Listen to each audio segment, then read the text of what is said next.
Welcome, everyone, to our Justice Roundtable, a conversation of the justice dialogue that facilitates us bringing together, that facilitates Christian citizens coming together who are working, laboring, living, and praying for a more just society. I am eager for us to continue to begin the conversation today that Reverend Laura Ayala will open up for us. And I trust that this will be a very meaningful time for all of us. I am Lisa Harris-Lee, and I serve with the American Baptist Home Mission Societies as the Director of Healing and Transforming Communities. In a moment, I will open us up with prayer. And then I'm going to invite Reverend Salvador Ayala to introduce Reverend Ayala, and then we will continue the conversation. Something I want to encourage you to do is really utilize the chat feature. Following this meeting, you will receive a recording of this conversation, as well as notes that were left in our chat. As we meet monthly, this group will continue to convene monthly, and you will begin to see names and faces that will show up repeatedly during these monthly conversations. More and more, we want to facilitate. The American Baptist Home Mission Societies wants to facilitate your deeper engagement with ABHMS and your deeper engagement with each other. This is a community that we are seeking to really nurture for the benefit of one another on the call and for the benefit of the communities that we serve. So let us begin with this prayer, if you will allow me. Reverend Dr. Patricia Murphy, who serves on the American Baptist Home Mission Societies as the American Baptist ecclesiastical endorser for our chaplains, reminded us that this is Pastoral and Spiritual Care Week. And in reminding us of that, she offered a prayer for us that focuses on the blessing of our hands. And in this prayer, there's an invitation for us to look at our hands. So that's what I want to invite all of us to do in this moment, is to pause and look at our hands. How beautiful they are. The stories that these hands could tell. Don't take your hands for granted. Through this week, I want to invite you to pause and take moments to ask God to continue to bless the work of your hands. Think of all that you do with your hands each day that contributes to the spiritual, emotional, physical, intellectual well-being of others and yourself. Let us pray. O God, Holy One, consecrate these hands that they may continue to do good, to heal, to love, to care, and be the source of comfort for others. This is our prayer. As a follower of Jesus, I offer it. Amen. Salvador, can I invite you now, please? Sure. Thank you, Lisa. I have the privilege to introduce Reverend Laura Ayala, who is the senior pastor of Primera Iglesia Bautista de Rio Piedras in San Juan, Puerto Rico. Reverend Ayala excels in preaching, teaching, strategic planning, and leadership development. She's a communicator, a motivator, a bridge builder, who has served in a variety of American Baptist leadership roles, including former Associate Executive Minister of Iglesia Bautista de Puerto Rico, and various committees and boards, including American Baptist Home Mission Societies, American Baptist Women in Ministry, as a convener, American Baptist Home and Hospital Association, AB Neighborhood Action Program, among others. She is the founder of the Community Outreach Ministry, Corporación Milagro del Amor, in Caguas, Puerto Rico. Reverend Ayala is currently a PhD candidate in theology, writing a dissertation concentrated on the church in Puerto Rico, the years 1912 to 1921. That was at that time rebuilding from a severe hurricane and earthquake, living through political strife and the pandemic of 1918, enduring realities similar to today. So we welcome Reverend Laura Ayala. Hello, everyone. I see so many faces of people that I haven't seen in a while, and I'm so happy to see you all and have this opportunity, which is a blessing, to be able to share just a little bit of what's going on right now. So I want to start sharing with you a screen, and I have someone else that I have asked to join me here in this presentation. Moment here.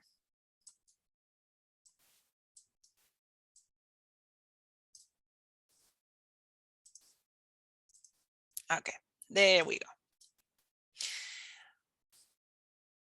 Okay, so what I'm showing you here is a map. Probably some of you have seen it before. It's you have an idea, you know, where we are in Puerto Rico, and that is the map of Puerto Rico, and where is San Juan, the capital, and within San Juan we have Rio Piedras, and that's the actually is like the square that you see in yellow, which are the bigger like avenues that surround the city. But you see the red circle, that's our community. There is like a little red dot in the upper left corner of the circle, and there it's where the church is located. So basically, when I talk about community and when I talk about Rio Piedras, these are my communities where we are located. Rio Piedras was founded as a city in 1714. So we have more than 300 years of history in this location. And so that you have an idea, the University of Puerto Rico was founded in 1903. So basically, the community has been here way longer than the church. So I just wanted to bring that up. And this is basically how our church looks. We were literally the real first Baptist church established by American Baptist Home Mission Societies in Puerto Rico back in 1899. So we will be celebrating our 123rd anniversary this coming February. We are very happy that this was the place where God allowed us to be. So there are some things that you might may know or not. So I just want to bring you to context. One is that our church became the operation center for the recovery of our 8 communities after Hurricane Maria. Rio Piedras, this circle that I showed you before, is organized in 8 communities with its own leadership and particularities in terms of needs and cares and programs. And so we come together, we serve, and we come together to serve. And we became the operations center.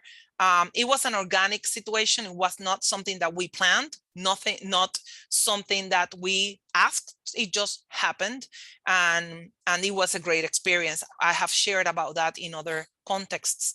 But then after that, we received volunteer missionaries to do roof repairs and rebuilding, and that was between, actually, it was wrong. It was 2018 to 2021.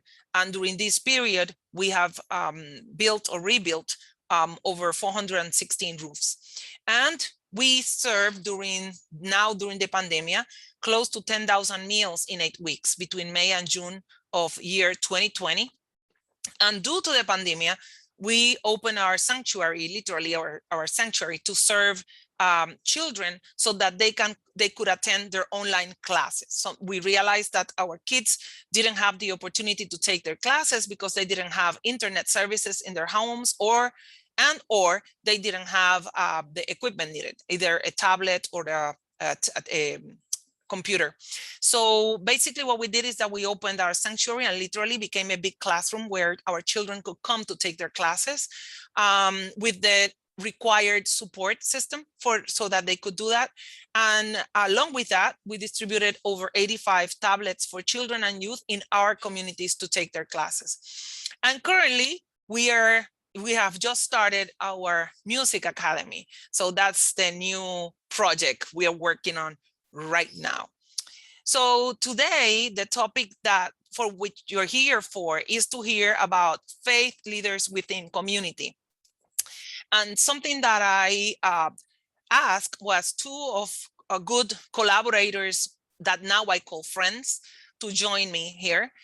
Because instead of me starting to talk about my role as a faith leader within community, what if we hear what leaders from the community, people who are active, working in the community, can tell you about how they saw and how they currently see the role of a faith leader within the community work. So the first one is Daniela, and I will allow her to present herself. Daniela, we have less than 5 minutes, so go ahead.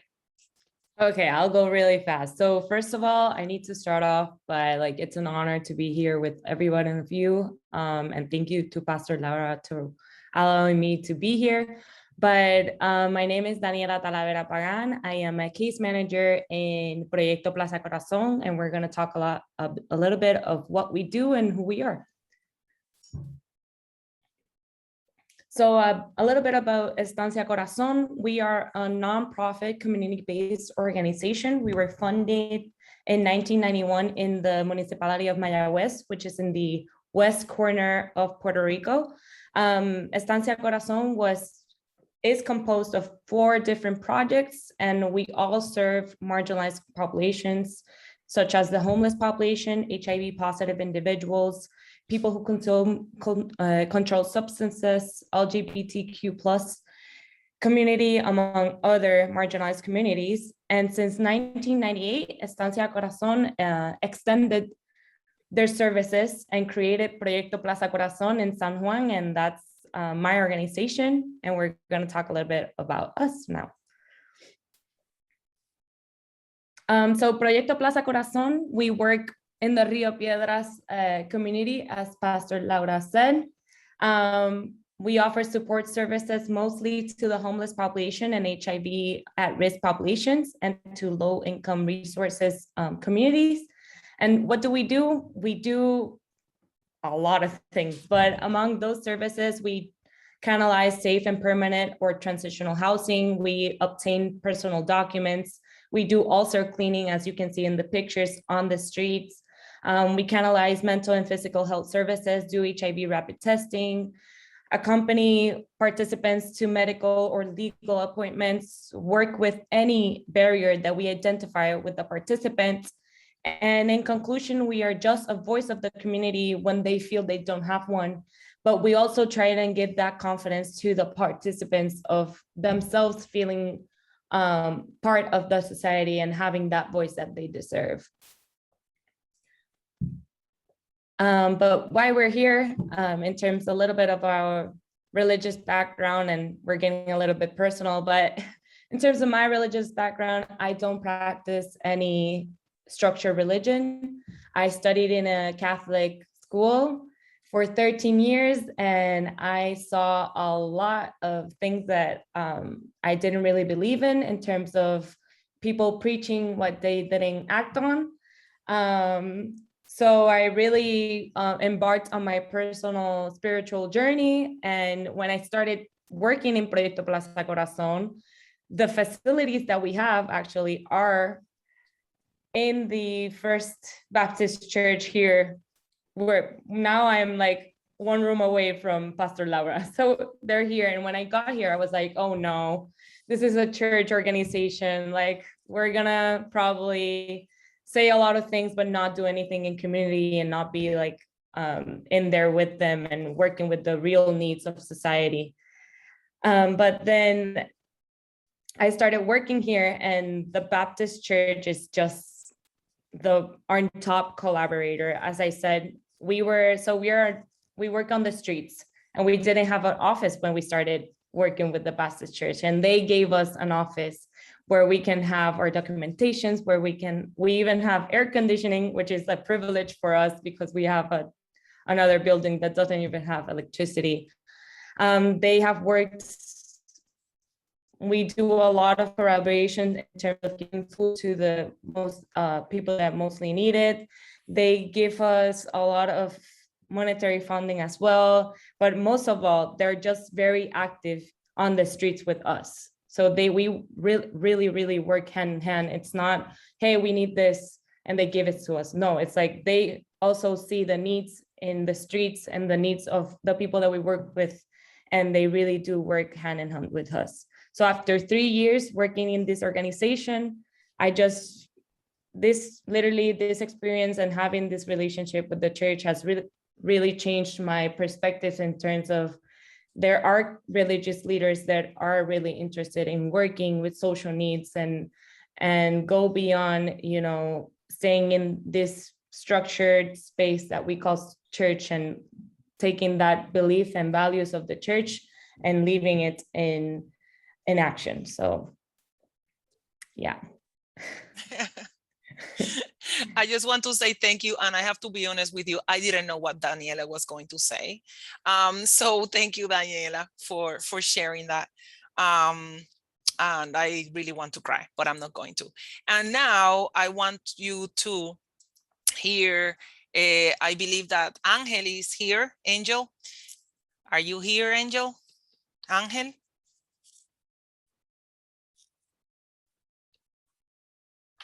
I believe he is. He is here, but he's muted. Oh, I'm muted. Hi. Please unmute yourself. And Angel Perez, I just have this slide of you. He didn't know I was going to do a presentation, so that's why there's nothing here from him. But basically, I met him when he was part of CAUSE, which is like an arm of the University of Puerto Rico here in Rio Piedras. And now he works in Caguas in an organization called Nuestra Escuela. But I don't want to talk nothing else. I want Angel to speak to you. Well, how Lara says, I don't know if I have a presentation for you. First of all, my English is not a good one. I will try. If I said some word that not is right to use, so sorry. But my first language is the Spanish, and I'm proud of it. Well, what I can say. For me, the Bautist Church is just great to work with them because I'm from a house of people of Christianity people, and I'm very disliked for the church because I think the church don't walk the way of Jesus that Jesus says. If not understand, just tell me. I try, okay? If you want, you can switch to Spanish. I'll translate you. It's okay. It's more good. Dale, go ahead. Un poco comentarles, ¿verdad? Que para mí trabajar con la Iglesia Bautista ha sido algo súper nítido porque for me to work with the Baptist Church have been something very nice because yo vengo de una familia cristiana. I come from a Christian family.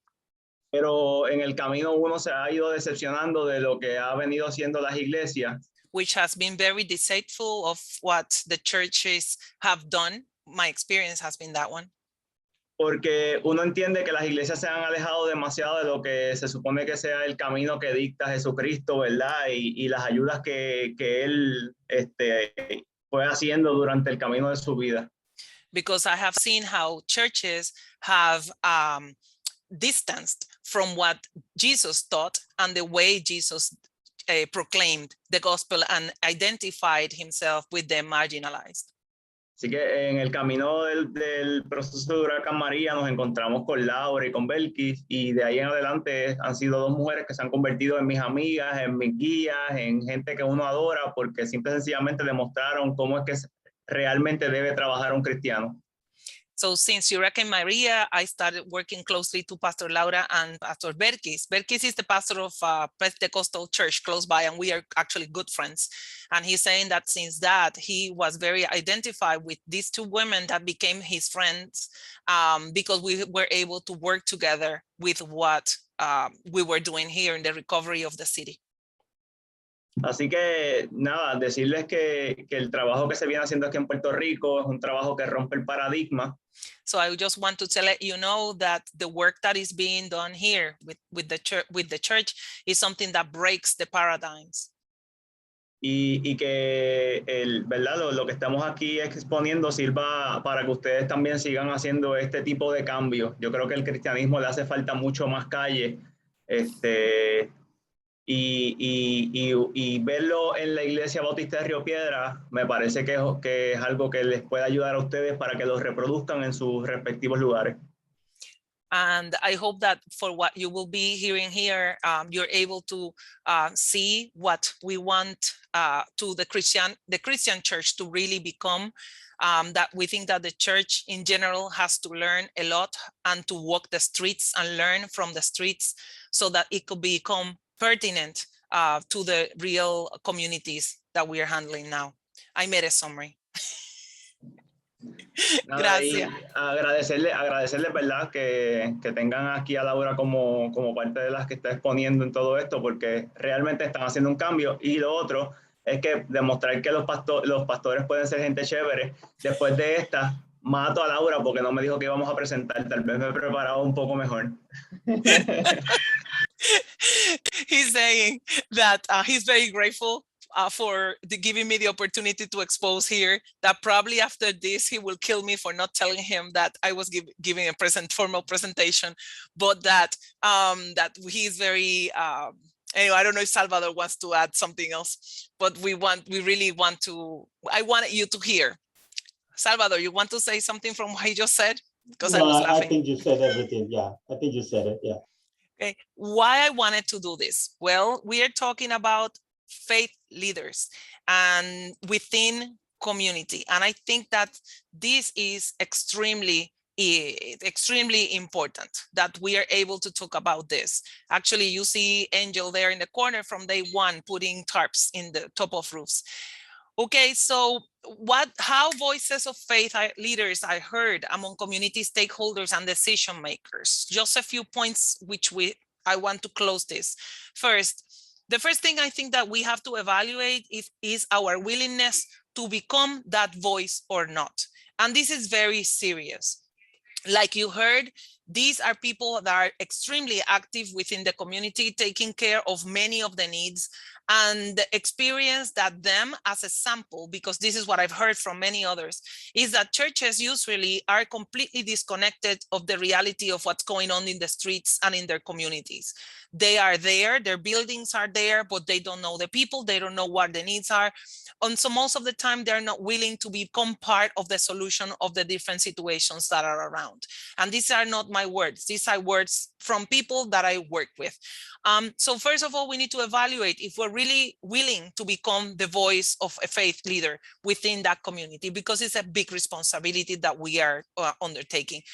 This begins as something personal, because it depends on you as a person, but yet it involves and impacts the church. So basically what you will be doing as a person will involve the church wanting it or not. So the impact will be there. People of the church, members of the church will start to hear what's going on, and they might agree or not with the way that you as a person, you are getting involved in the issues. So this is something that you have really need to know, and also to start or begin by educating the community, the church community. Another thing that you need to be aware is about your role as a faith leader. You could be a very active one. You could be passive, but my opinion is that you need to be both.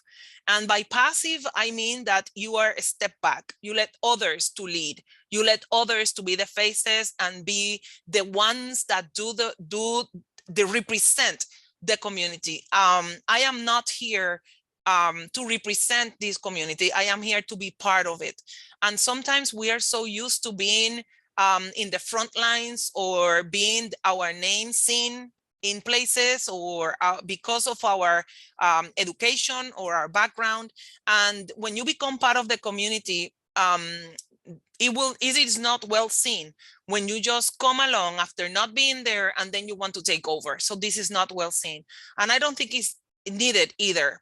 I have seen so much richness in our community and knowledge, formal and informal, that my role has been more to be a connector, a bridge builder, and probably help those that might not have the right words or might not, quote unquote, look the way to access certain power positions or access certain policymakers, and be the one that opens the door and be there and teaches them and be with them so that they could be active with what they need to do. Something else is that you must be open to learn. We don't know it all, no matter how much we know, no matter how many degrees we have. Trust me, when you get to involved in the community and you are walking the streets, you realize that you don't know anything. Might know a lot of theory, you might know a lot of theology, but the way things work in real life is something else. So you must be open to learn and to be consistent, be real, be honest, and be yourself. People want religious leaders to be real people, not to be what we think they want us to be, but be real. Laugh with them, joke with them, dance with them, walk with them, cry with them when it's needed, and also be very upset when we realize what people in power positions do, but also be honest and ask for forgiveness when it is needed. Because sometimes we do need to ask for forgiveness. Be aware of the time that it will take away from traditional pastoral duties. If the church is not prepared for this, it's very hard to do. I am extremely grateful for our congregation at this time, because they have been even taking over traditional pastoral duties so that I could take time to be with the community and be involved in meetings and committees and all kinds of things that are going on right now as we speak. The other thing is that your deeds and words, and in that order, will be witnessing of the gospel of Jesus Christ. People sometimes are very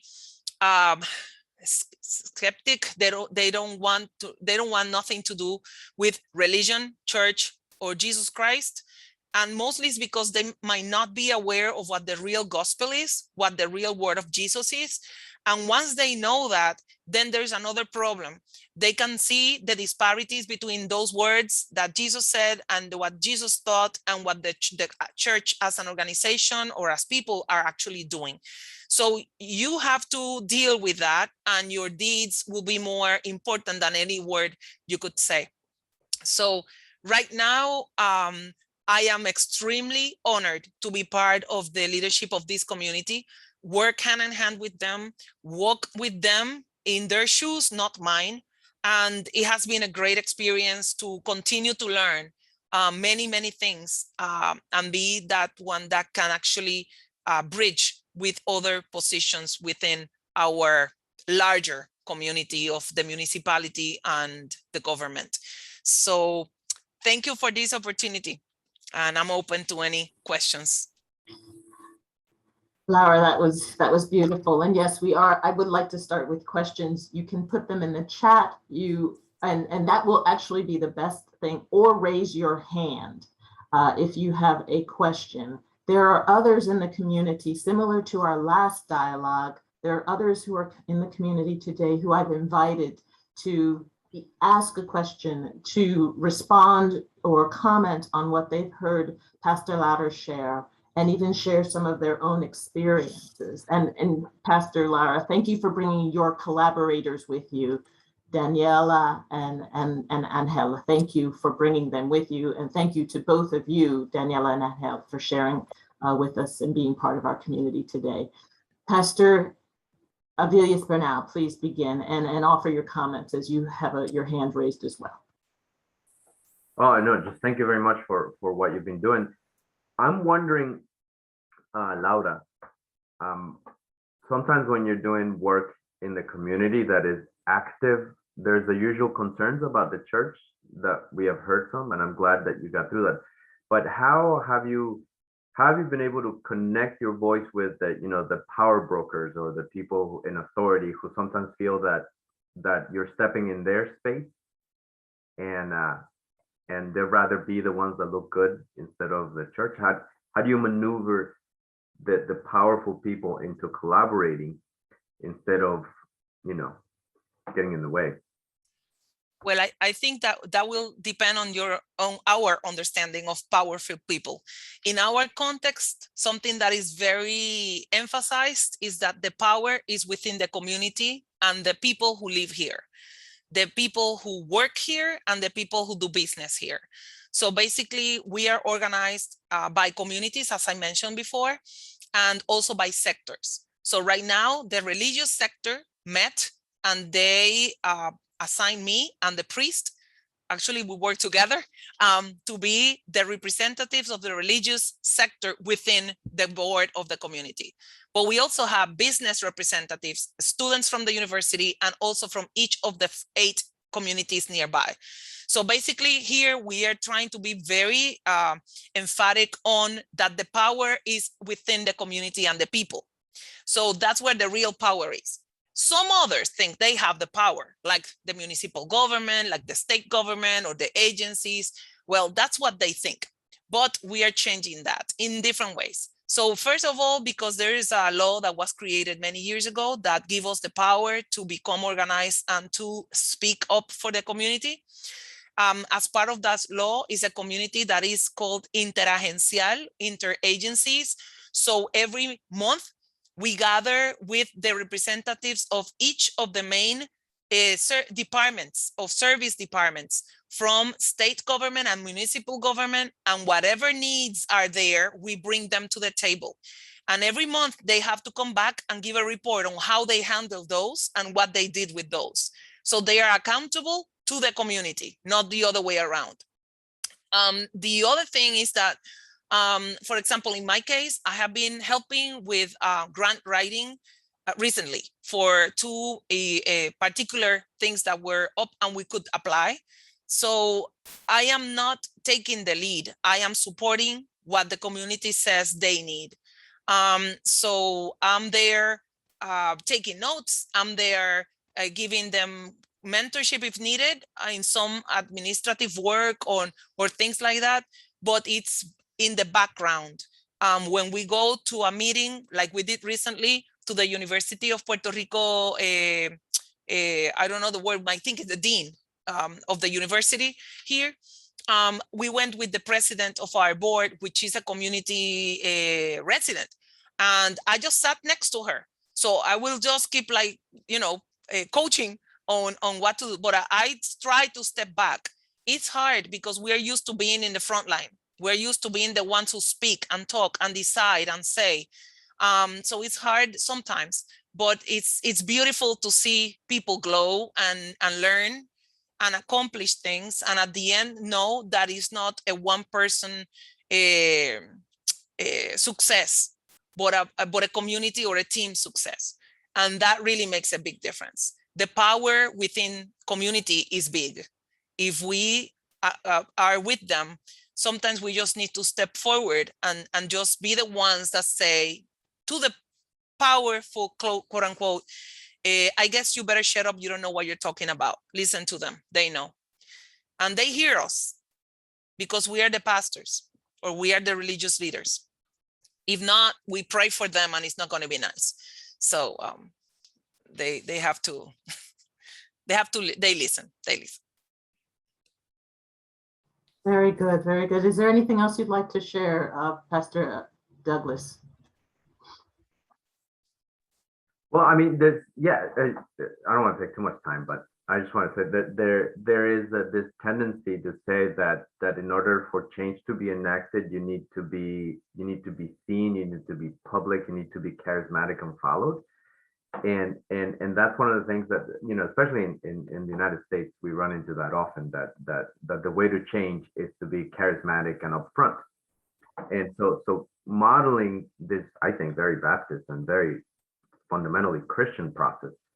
Have you run into other sides who maybe some people would say, well, you should be taking advantage of this, or you should be more, or or something like that? Yeah, usually Christians will tell me that. And probably other pastors. But we know better than that. Something that we've learned also is that we don't have to know it all or have it all. What we have is enough to support the community.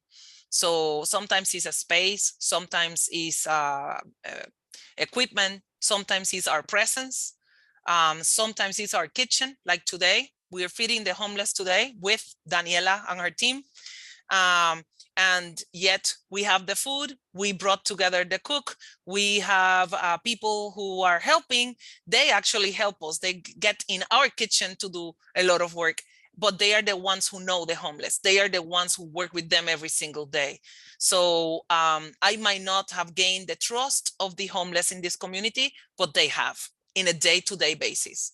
So it's not about us, it's about the people in need. And if the best people to serve them is Estancia Corazon, then they are the ones who should be there, not necessarily us.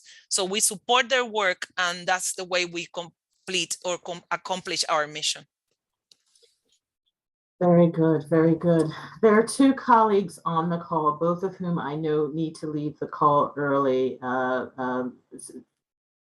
Ms. Dewana Wade, who is the Executive Director of Salama Urban Ministries, I invited her to speak, and also Reverend Marin Song of the Massachusetts Baptist Multicultural Ministries in Lowell, Massachusetts, the Lamas in Tennessee. May I ask for a moment, Dewana, are you able to offer a comment briefly? And then I would like for Mar to share, and then again, to be continued. But Dewana, can you share something briefly? And then I'll ask Mar if you'll follow. Absolutely. Thank you, Lisa. And thank you, Dr. Laura, Angel, and Daniela for sharing. And honestly, my comment is only going to be to co-sign and or reinforce what's already been said, because in our community here in Nashville, there's a lot of great things going on, and there continue to be a great deal of families who live in marginalized communities and have marginalized experiences. And oftentimes we at Salama, I as the director of Salama, am asked to speak, quote unquote, for some of those people because of the work that we do. And our work is primarily focused on youth development. And we work really hard, just like Dr. Laura said, to remind people that we cannot speak for people.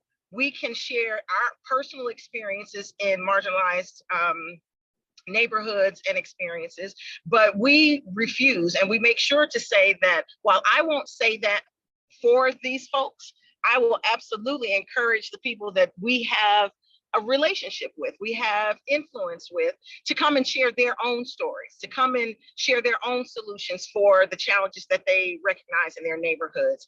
And so I absolutely agree with Angel and Angel and Daniela regarding sometimes we Christians do more to push people away from the gospel than we do to bring them to the gospel. And it's important for us to show up simply as human beings in this fight for justice across the world. And so gentrification is in our neighborhood, overrunning violence is in our neighborhood, poor public education outcomes are in our neighborhood, poor healthcare and things of that nature. It doesn't matter to our families what our religious background is. It matters that they understand that we are in the fight with them rather than for them. And so thank you all for your continued work, everyone on the call, your continued work in making sure that we show up and have voice with rather than have voice for. Well stated, Dewana. Thank you so much. Again, let me invite quickly Mar. Can you share, please? Well, thank you very much. My name is Mar Youngsong. Thank you, Lisa, for the opportunity given to me to participate here with wonderful colleagues around the United States and Puerto Rico for the work of justice. And I'm just so impressed and would like to say thank you to Pastor Laura Ayala for the work that you do there in that part of the world and the way that you do the work by partnering and networking. Thank you, Daniela Talavera. I'm sorry if I'm not pronouncing correctly, for the work that you do there right in the grassroots, and Dr. Angel for partnership. And I think it is very similar to kind of work that I do here in this part of the United States in Massachusetts. I'll try to be very brief, but I just would like to applaud the partnership and networking that we have to do as a clergy and as faith leaders in our work of justice. So I'll tell you why I'm wearing my clergy color today. But anyway, so I was just, we are responding to the work of justice in the last 2 years, very much in the area of ever evolving new normals. And I know many of you might have read the Bishop N.T. Wright books of God in the Pandemic, a Christian reflection on the coronavirus and the aftermath. And, he asked a question in that book and he said, where is Jesus in the coronavirus? And he said that, Jesus must be there out in the front line, suffering and dying and bringing healing and hope. And that's the kind of, in a nutshell, that's what he does. I think we are trying to do. And actually, he invites all the faith leaders like you and I to participate as a follower of Jesus in page 66 of that book. Today, we grieve in prayer at the heart of the world's pain. New vocation may emerge both of healing and wisdom. And he said, holding mirror to those in power to show what has needed to be done. So in a nutshell, I think as a clergy, as a faith leaders during this new normal life, we have been trying to be there in the community, attending the school committee meetings, or attending the partners organization meetings, and also all the time holding mirrors to the powerful, what needs to be done in order for justice to be really implemented. So in a nutshell, that's what we have been doing as a very small organization. But at the same time, I really like the way that Pastor Laura has talked about how we can partner with like-minded organization, because you and I don't have the time, but they do the work, and how we can partner. So I just would like to share in another maybe 3 minutes here, how we partner. For instance, like just prior to my Zoom meeting here today, I was there for ACE detention bone hearing. That's why I'm wearing my clergy robe, because all the ACE detention bone hearing is now virtual. So I was able to attend that. And we partner with Boston Immigration Justice and Accompaniment Network. And I wish I can talk more about it, but I'm not going to do it. But as a matter of fact, I was just there, few minutes before for Alexander, who fled a homophobia, government persecution, and notorious MS-13 gang in El Salvador, and ran into this country in the month of April, but was in a detention center in 3 different places where he was beaten by their own inmates or people, those who are there in the detention center for being a gay, and also by the official guard there. But I'm just so happy, and I celebrate today that we were able to raise with all the partner organizations $6,000 for the bond hearing, which is a one-time hearing for anyone in the AIDS detention center. And he was granted a bond hearing granted, and then he will be let go from the detention center for Alexander. And another thing that we have been partnering and working very extensively in our advocacy work is, as you all know, the Title 42 to deport immigrants from southern border on the ground of health and safety reasons, despite of many access that United States have for such as, the vaccination or rapid test. But then this even, I know that I don't have time to tell you all the history about this. I know you know the history about the Title 42, which was originally actually brought forward by the former administration from the Homeland Security, Department, U.S. Department of Homeland Security, even though it was kind of naively put as the recommendation of the Center for Disease Control and Prevention, which many of them don't agree. But even now, with the Biden administration, that is being administered. So we are working how the Title 42 invocation can be revoked. And we are able to partner with a like-minded organization with Massachusetts Refugee Immigration and Refugee and Immigrants Coalition, MIRA. And I had a lot of opportunity to participate here. And the other thing that we are also working with the affordable housing, and the affordable housing is a catch-22 because like with the pandemic now, all these, tenants, landlord rights have been taken away. We are facing a lot of problems. So we have been working with, for instance, like different housing authority and housing nonprofit organization to provide all these housing benefits for people, especially for undocumented people. And we are just so glad that with many of our conversation happening with Worcester Community Action Council, the city of Worcester in Massachusetts now can offer all those relief and all those financial assistance through HUD, for undocumented people. Mark, Okay. I need to interrupt only and to put a parenthesis to say to be continued. Is there just a closing comment before I want to hear from others and give the larger community opportunity to share as well? Please put comments in the chat, Mar, if other things to share. Thank you. And the website. All right, thank you. Okay, Mar, thank you so much. So at this time, I'm going to pause for the larger community. There are two others who I want to invite to share, but are there comments or questions? Again, please just raise of a hand or a comment in the chat we'll address. Because Mar, I also know that Clifford Johnson's hand is up. Yeah. Oh, right. okay. Oh, thank you. Yes, please, Dr. Johnson.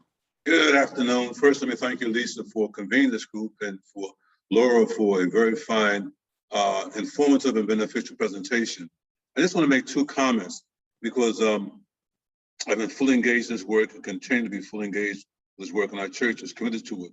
One is that when you're doing this work, trust is so important. The community has to trust you. They've been let down by so many people, so many organizations. You got to develop this trust. And the trust doesn't happen overnight. It takes a while. So therefore, there has to be a constancy and also transparency. And once you get their trust, they will follow you. The second thing I want to say is that and to encourage all those doing this work, that while this group was saying, we don't need the church, we don't need the church, there's a larger group that always says, where is the church? So when they see you, they get behind you and assist you in doing this work. And that's what makes it happen. As long as you're constant, as long as you're transparent, somebody out there will get behind you and justice will roll down like water. Thank you. Thank you so much, Dr. Johnson, for sharing. Again, other comments? Well, then let me go ahead and invite Reverend Joy Martinez Marshall, who is a pastor of First Baptist Church of Lincoln, Nebraska. If you'll share either response to what you've heard Reverend Lara share, or comments of different ways you are engaged with the power brokers in the community. Yes, thank you. I'm a newcomer to this community, so I am grateful for the invitation and glad to be here. I really loved what Dr. Laura talked about when she was saying that there's work already being done in the community, and a way of partnership is figuring out where God is already at work, and the strength of being bridge builders instead of attempting to create something new. So I really love that. And I appreciated the comment that you said, be yourself and be consistent. I know that always turns me off from other leaders when I feel like they're not authentic, or they're just making stuff up because they think I want to hear that. And so I really love that. We are in, of course, Lincoln, Nebraska, which is a really random area of the United States, right here in the middle, often flown over and forgotten. But I hope you're enjoying the corn, because it's been harvested here for the past however many weeks. But what we're trying to do at First Baptist Lincoln is we share the building with 3 other congregations, and 2 of them are refugee populations. We share the building with Lincoln Korean Baptist Church. And so with that, we've been doing a lot to advocate and partner with them as they are fully incorporated into the ABC Nebraska region. And right now, with the violence going on, a lot of their families have been affected. So we've done fundraisers and things like that to advocate for them. But with that work comes to recognize where we've overstepped and where we've attempted to be our own saviors, and to intercede when they just need support and not leaders. And so what you said, Pastor Laura, about not being a part of the community and not always being a representative, is something that we are trying to work on here, which has been a real challenge. And that's kind of what we're doing here. But I really appreciate this conversation, and I'm encouraged to know that there are Baptist ministries and ministers willing to work with whoever is doing good for the community and seeking justice in it. So that's all I have to add. That's great, Lara. Thank you. Excuse me, Joy. So I want to go back to Lara. Are there comments that you want to continue to either to offer, or even questions that you may want to ask of the larger community? I just want to, I'm thankful for being able to share. I think that among ourselves as American Baptists, I think that we have so much that is going on, and sometimes we don't know what is happening in other places. And I think that empowers us as a community and as a denomination.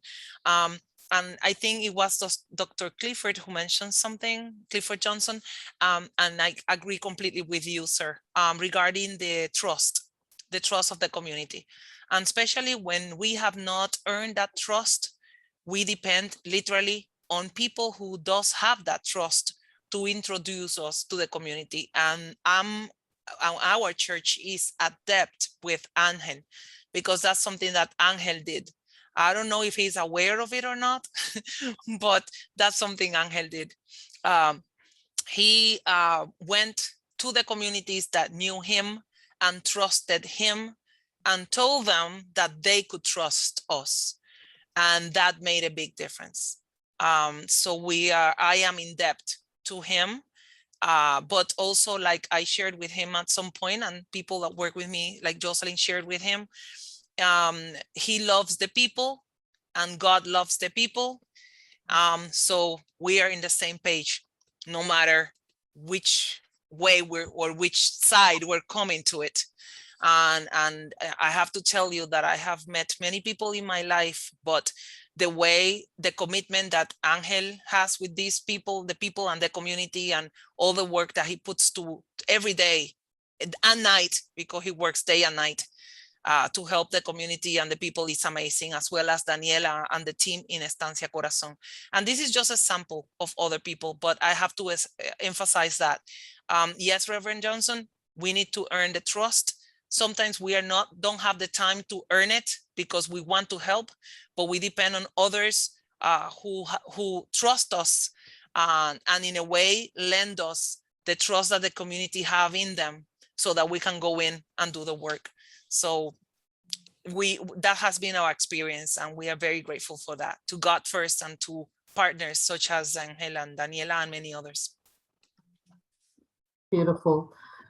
And to the point that you just offered of being able to hear the stories and the ways that colleagues are engaged, that's why we come together in these conversations. And so if there are others, and I put the question in the chat, I can see you, I can call on some of you that I know of the work that you're doing, but I'm more eager for you to volunteer to share about the ways that you are connecting with the decision makers in your communities and offering your voice of faith.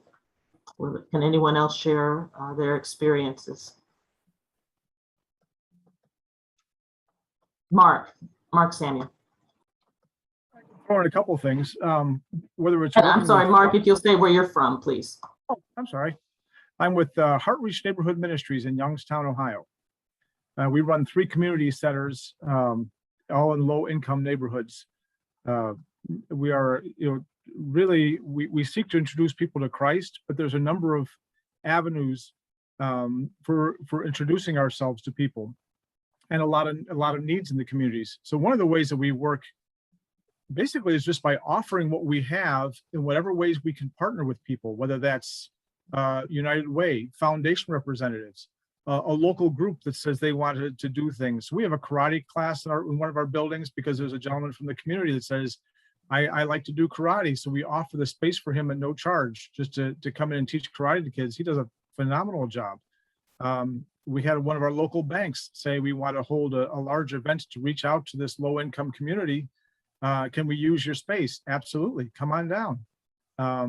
So I think it's just, for me, just the way I see it is everything we have, we've been given by God, and it's to share. And we do that strategically. It's not just here, take whatever you want, but it's working strategically. And then we're able to work with the high funders, as well as the neighborhood person, that all have gifts and abilities that they can share to make the community better.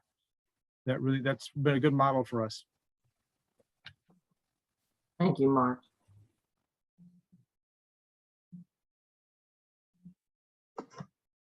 Sandra, can you share, please? Sandra Velez. Hi, everyone. Laura, beautiful. Thank you very much for the wonderful work in Puerto Rico. And you said a key word that means a lot to me, and that's being that bridge. The bridge that opens doors, that makes the connections. And your connections are, of course, many, but that I've presently heard the testimony of Daniel, and is it Daniela and Angel, excuse me, was beautiful. So I'm Sandy Velez, and I'm a New York Puerto Rican. I'm a New York Rican. I'm from the extended, talk about that bridge. And I grew up, I'm 67, so it's nice to see the young folks involved in all the beautiful work. But I've seen the highs and lows, the peaks and the valleys, it's refreshing right now of what's going on in Puerto Rico and the beautiful work that you're doing, especially after Maria and all the challenges there. So I have a prison ministry that was just beautiful in doing that bridging, that connection.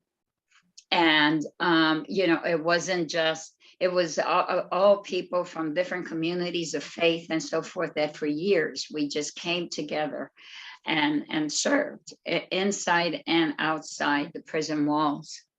And then COVID came along, and it has put a stop. It's so we're praying, and I ask for everyone's prayers for those behind the walls. But I think it's important that I gave my life to Christ late in life, and I speak to Angel and Daniela, and that I was just turned off by religious structures and so forth. And I grew up in a Christian home. Mi abuelita was Pentecostal. She was a church planter with Disciples of Christ in 1919 in Buena Vista, Bayamón, Puerto Rico. I mean, like, I come from deep roots, like, right? And it is important to be in community and remember that we're servants, and not to be judgmental, but let's also show some mercy and grace to each other, because we need that as well. And so I thank everyone. I don't want to take up any more time for this wonderful session together, and I will keep the voices for justice and prayer and all the hard work that's being done out there. Thank you. Mm-hmm. Thank you so much, Sandra. And you're still serving. Are you in North Carolina, or are you? I am now in Florida, Okay. and I am in a position of letting God talk to me, see what doors open. I'm in that place. I'm hoping that I have good references from the men's federal prison, my chaplains, Leon Parker and Luke Langston and so forth, and the warden, to go into the men's federal prison here in Florida. But yeah, so keep me in prayer that we bridge Florida. And I certainly will Thank do that. you. Can I call on, and in the future, and again, as we are in the practice of meeting regularly, please don't wait for my invitation to participate in the conversation. But I did see a comment that Dr. Patton shared that I'd like you to elaborate on, please, Dr. Marshall. Hi. Campanas started, oh gosh, I think it's been nearly 30 years ago or more, where they specifically bring together professionals in the community. And I don't know why my video won't stay on, but particularly,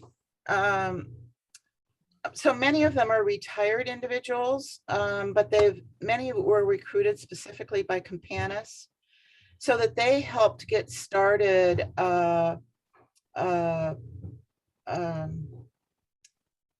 ministry of medical care for the homeless.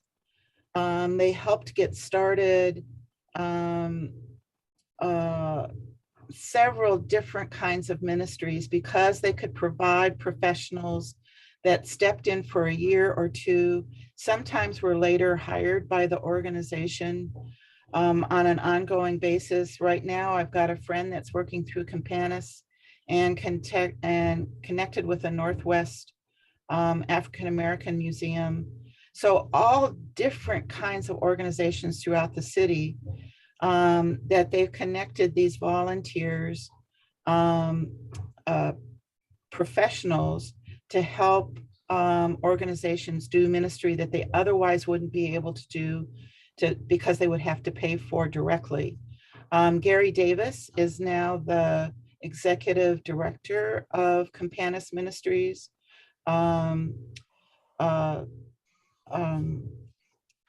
It was started when Rod Romney was pastor of Seattle First Baptist Church, and Craig Darling was the first executive director. It really is an amazing ministry and can be replicated other places using, again, volunteers that are out there and placing them in all kinds of different nonprofits around the city and beyond, and helping to create marvelous ministries in conjunction with others in the city. Thank you so much, Dr. Patton. And I'm sorry, was someone jumping in? If you have other examples like campañas that you know of in your community that you want to offer, place those in the chat for our reference as well. As I said, and there was a question I saw in the chat, a comment, and I was asking Pastor Lara, do you feel comfortable either responding or commenting to that? Actually, I was just answering through the chat too. Okay. The question is, let me go a little bit back. It says, it's from San. It says, hi, Pastor Laura, thanks for your presentation. Okay, regarding the situation in Myanmar, Burma right now, I have one quick question to you. While the military junta is killing its own people, do you think it is okay to use the church money, especially tithes, to use for supporting who are fighting against through the military? Well, I just want to, first of all, give a disclaimer. This is my answer, not the church answer, but it's my answer. I would say yes, and it's because tithing and offerings are not church money, it is mission money. So I think that that's something that we have to educate the church on, because sometimes there are things that might could be difficult to understand if we see that it is our money. So for example, something that I've learned from some of our partners in other regions in the US is how can we work towards liberating tithes and offerings from operational expenses? How can we have other incoming funds to support operations and leave offerings and tithes just for mission? All the work of the church, and we are working towards that right now, and it's a way of feeling more comfortable, not being pressed by the debts that we have or the things we need to pay every month as a church, because obviously we need to be responsible and do that. But how can we liberate those monies so that then we can use them to support mission? And for me, literally look for 18 to 21st. For me, is like an evaluation checklist. If it fits into one of those, then it is mission, and then we should consider it. Obviously, the local church must always be educated first, because as we know, we are Baptists. So that means that the congregation will end up making the final decisions on how these monies will be used. But if they are educated first and they understand mission in a broad sense, then they will be able to see it and understand that this is not our money, it is God's money. This is not our building, it is God's building. And whatever is needed to help those in need, then that's where the church should be. So that will be my response. Thank you for that. Leslie, Dr. Leslie Copeland-Toon, have you returned to the call? She needed to step away for another call, but indicated she would be back. And she was one among them that I was asking to comment to this question. Leslie is the Chief Operating Officer of the National Council of Churches. And as I'm speaking, she has not come on screen, which gives me indication that she has not yet returned. So let me invite, and I'm assuming, Dr. Hagre, at any point, if there's comments you'd like to make, that you will please jump into the conversation. But I am going to, following Dr. Hagre, thank you, as he's taken his mic off of mute. After Dr. Hagre, I would like to actually invite, if I could, if Matthew Tennant, if you'll either offer a comment to me, if you don't want to share anything, but I'd like to call on Matthew Tennant. I'd like to invite Mia Chang to offer a comment. And then I'd like to invite Dr. Phaedra Blocker to offer a comment. So I'll just say those three names, and then that may take us to 3:30. If it doesn't, I'll invite others. Dr. Hagler. Sure. Well, I just want to say thank you to all the participants in the call, to Pastor Laura for leading this conversation about our engagement as people of faith in the community. You know, I guess I grew up in a community in the southern part of the U.S. in Savannah, Georgia. I'm a child of the 60s and the 70s, where there was really no line of separation between the church and the community. In the neighborhood that I grew up west of the tracks in Savannah, Georgia, we were all poor. And from my pastor, we learned how to march down to City Hall and demand justice. They were still dealing with, black, white water fountains when I was a child, desegregated school, busing in schools. And so in all these issues, people of the church was the community. The community was the church. It was hard to, so it was a place where we organized to vote. It was a place where we raised money for the poor and collected clothes and canned goods to carry around the neighborhood and so forth and so on. And so I lament the fact that the church has moved away from those kinds of models. Churches of color in the South and the civil rights era, that's what we were defined as. We were organizing places. They were organizing centers. And unfortunately, it is true that as many have done well and have, I guess, gotten upper middle class and so forth and so on, we've moved away from our justice call. And it's time to harken back to that. I'm actually sitting in a hotel room on Capitol Hill in Washington, D.C. I got up 4 a.m. So I'm actually a little drowsy right now because that came to stand with Reverend Barber and some other people in the Poor People's Campaign. So I drove down to D.C. 8:30 this morning. I was standing in front of the Supreme Court demanding justice. 10:30, then we had another rally in front of the Capitol Hill, along with congresspersons calling upon Congress to take action to protect voting rights, calling upon the Congress to pass the infrastructure bill for $3.1 trillion, calling attention to the fact that our government has spent 20 some odd $1 trillion since the start of the Iraq-Afghanistan war. And compared to that, $3.1 trillion is a drop in the bucket compared to what we pay in militarization. So as you've been talking about the issues and the role of the church locally, I just want to ditto all of that and I'm just testifying about how we also have a call nationally to speak truth to power, to speak up at the local level, at the state level, at the federal level, and to hold folks accountable. Many of our legislators profess to be people of faith. They say that they are people of faith, that they attend houses of worship and so forth and so on. And so I think as people of faith, we do bring a moral voice to the conversation.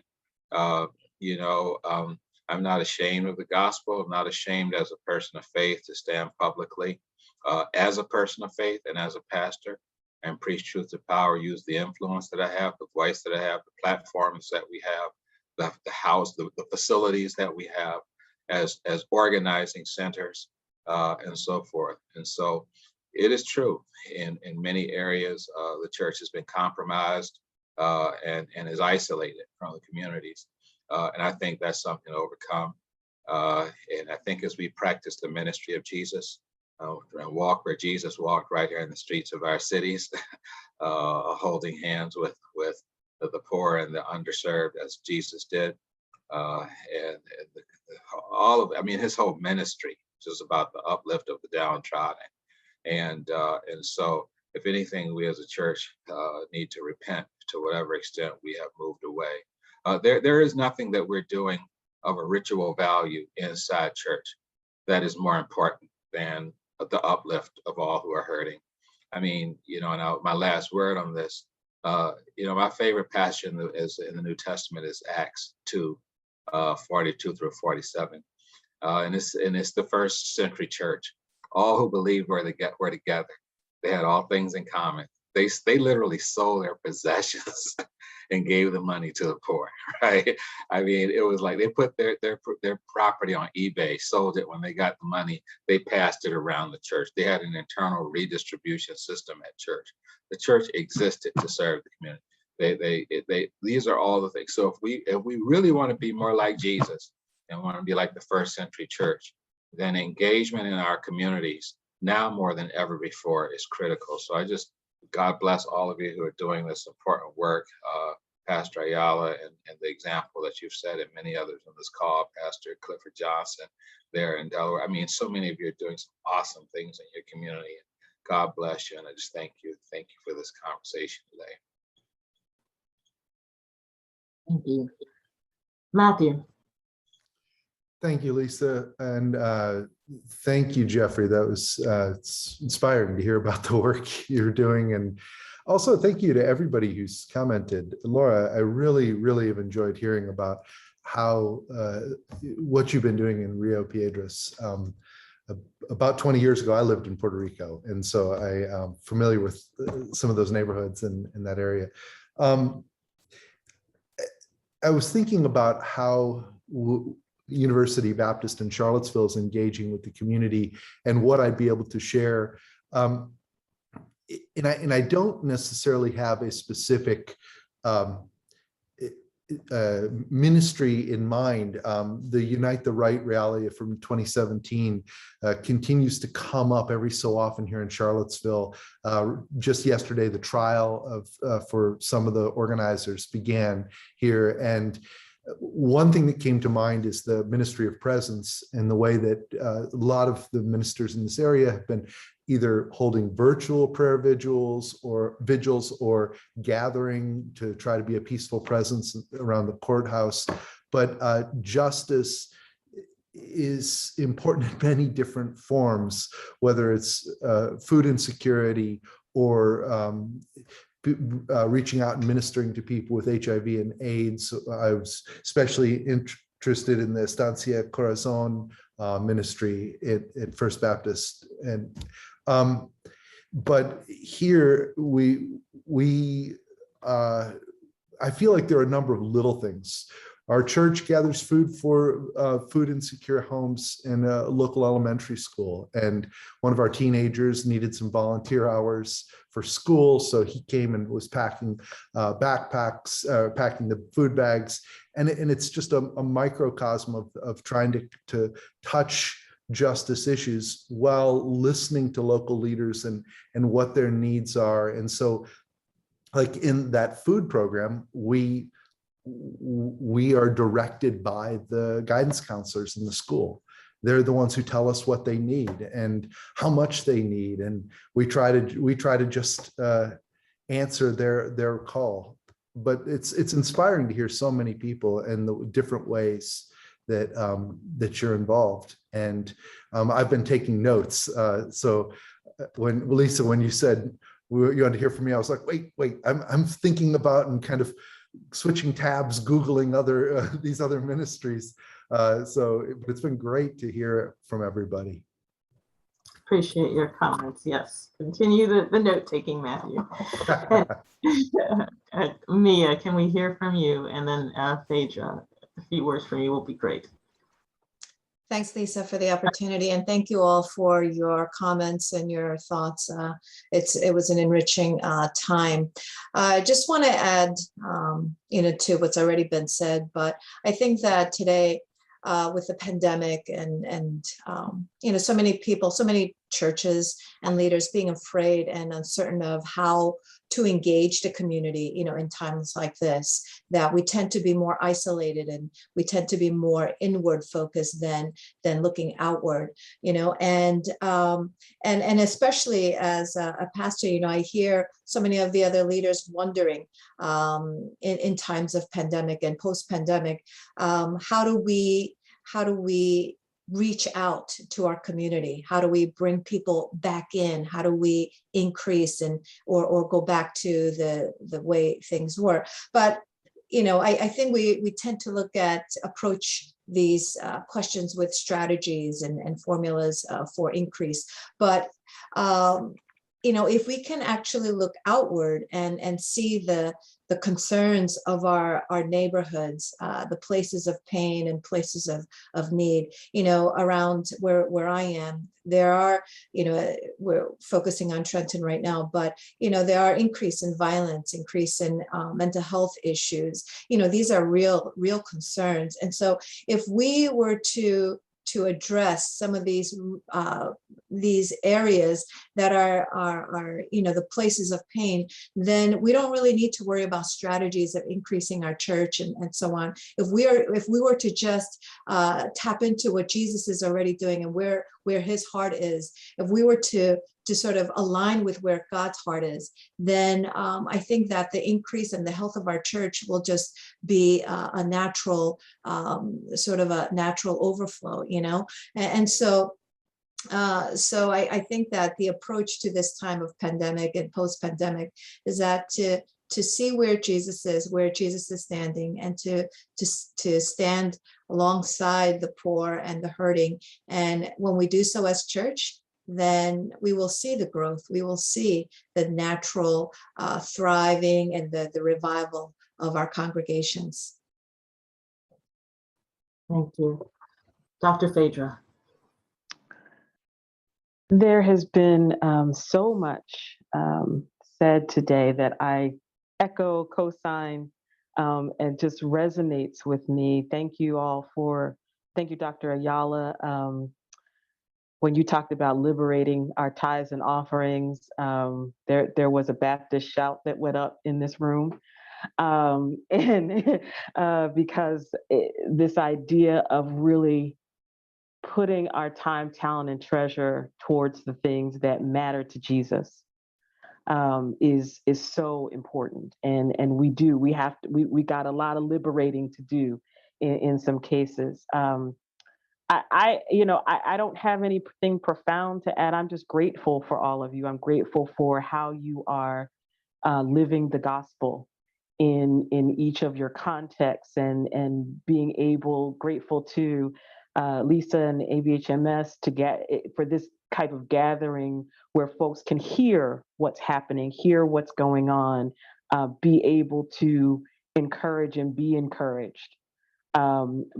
And know that you're not alone, because sometimes when folks are doing the work, it seems like you're the only one doing the work. I spend a lot of my days training leaders for the church, and so knowing that what we are doing, even as a seminary, and our focus on your theology is wonderful, but it has to hit the ground somewhere, and it has to hit the ground in the place where it is doing the gospel that Jesus preached, is very important to us. And so as I listen to the conversation today, and to the voices and to the work that's being done, the saying that came to mind, the quote that came to mind, was actually from St. Francis of Assisi, who wasn't Baptist, but probably would have been in the right time if he'd come along at the right time. But his quote, preach the gospel, use words if necessary, I think is what you all are doing. Is you all are preaching the gospel. You are making the gospel live. And where you need to have words, you have words. But more importantly, where you need to have the loving action, the decisive action, the advocacy action, you are doing that. And so I'm just grateful for you, and just grateful to be able to be in your midst today. Thank you. Thank you for taking time to be in our midst, and that I echo for everybody who is present this afternoon. We are bringing this conversation today to a close, and to be continued on December 1st. Oh, excuse me. Yes, December 1st. Wednesday, December 1st will be our next convening, and you'll get some information about that for registration. We will post this recording in various places. It will be sent directly to your email, but it will also be posted on our website by early next week. And so we're prepared, and I'm going to invite, I want to invite someone. I'm looking around the room to see who looks ready to close us to close us in prayer this afternoon. I think I'm going to invite Stan Moody. Can you please close us in prayer, and following his prayer, and let me just ask this, Dr. Jeff, do you have any other comments that you'd like to make to the community? Sure. Let me just Okay. say quickly to everyone, again, thanks everybody for joining the call. We really are committed to wanting to continue the East Justice dialogues on a monthly basis. Just a word again about the mission of this. We're aware that so many of us as people of faith are working on various issues, from education to justice for healthcare, justice, environment justice, democratic voting justice, economic justice for children, for women, for families, and so on. And what we wanted to do is just create this space where we can meet other folks outside our local church, outside our communities. And this call today is a great example of that. There are people on this call from across the United States and Puerto Rico. And so to say that you're not alone in answering God's call to engage in your community in whatever way you're doing that. So our hope is that you will get to know other people in time. As we keep doing this. You'll learn some of the folks on this call. Feel free at any time when we meet to put your website in the chat, your contact or what you do or where you're engaged. Someone may hear you and want to follow up with you or learn more about what you're doing, how they can connect with you outside these calls. We're really just trying to build a network of folks who are engaged in a wide range of issues. And to say that we are brothers, sisters, we are family. We're family together as we work on all these different issues. So God bless you. Thank you for being here. I hope that we can grow together, get to know each other, and truly be partners in trying to change the world. So thank you so much. And following Stan's prayer, please stay on the call to complete the evaluation, which includes a request for specific subjects areas that you have interest in the conversation, hearing more from within this community. So please take time following Dr. Stan's prayer to stay on the call, complete the evaluation, and then continue with the rest of your day. Thank you. Our heads in prayer, shall we? Gracious Heavenly Father, what a privilege it is to be with kindred spirits who have awakened to the need to reach out to the community and are patiently going forward, teaching others in their communities of worship. What a critical issue this is. And Lord, we're not asking for numbers. We're asking that you would give us the courage and the heart to respond to opportunities as they occur. What a privilege it is, Father, to be serving you in a time of uncertainty. We'd ask, Lord, that you would raise up more folks who are willing to be the person of Jesus Christ to their communities so that we may reach others with the gospel by deed and then by word. Thank you, Father. Go with us to our respective homes and keep us faithful and help us to be always looking for opportunities to find our way home. In Jesus' name we pray. Amen. Amen.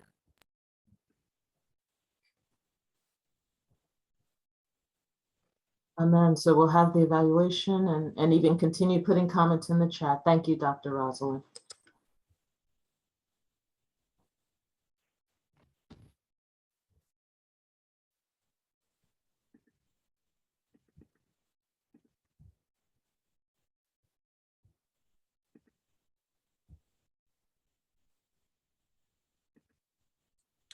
The poll is frozen, sorry. I'll send it out in an email. Oh, that's fine, Beverly. Thank you for your technical support. Do you want another moment to try or? Let's see. Oh, there it goes. There you go. Okay.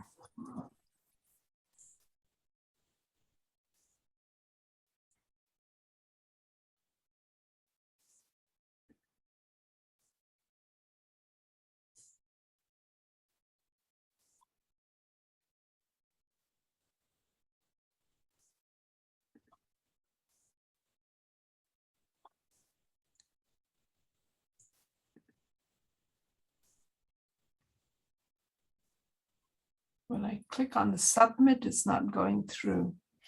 Yeah, I think it's You scroll down. Do you keep scrolling down? I think it's not wanting to work. Okay. All right. Well, we'll send it out as you indicated, Beverly. And also in previous opportunities, I know people can check more than one category for options. So let's work on that, and we'll get this to you as soon as possible.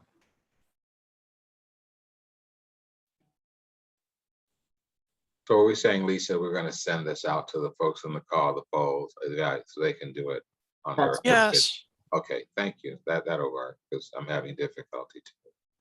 All right, thank you. Thanks for your patience, everyone. Have a good rest of your day. Thank you, everyone. It was wonderful. Thank you. Thanks Bye. all. Blessings. Bye-bye. Enjoyed being a part of it. Bye. Thanks. Bye, Laura. Bye. Bye.